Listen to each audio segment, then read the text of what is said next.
publik dihebohkan dengan penangkapan anggota Dewan Perwakilan Rakyat dengan puluhan bungkusan narkoba jenis bersabu.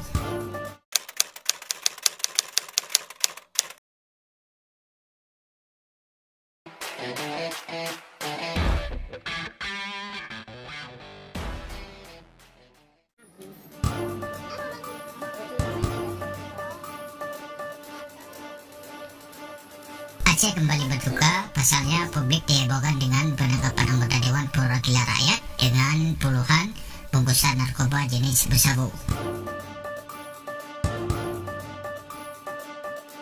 Anggota DPRK Biren yang juga Ketua DPC PKB Biren, Usman Sulaiman, diamankan pihak kepolisian.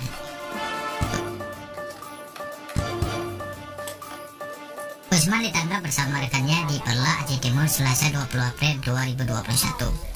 Pada penangkapan tersebut, polisi berhasil mengamankan puluhan sabu-sabu yang telah dibungkus.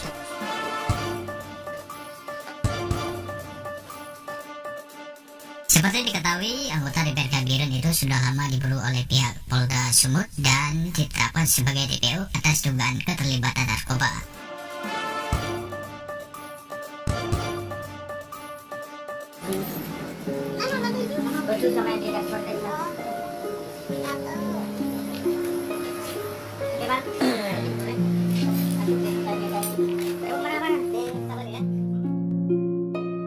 Aceh jinokarule katanli maruana kergop yang peancu bud bangsa yang penghina kergop yang peancu bud bangsa yang penghina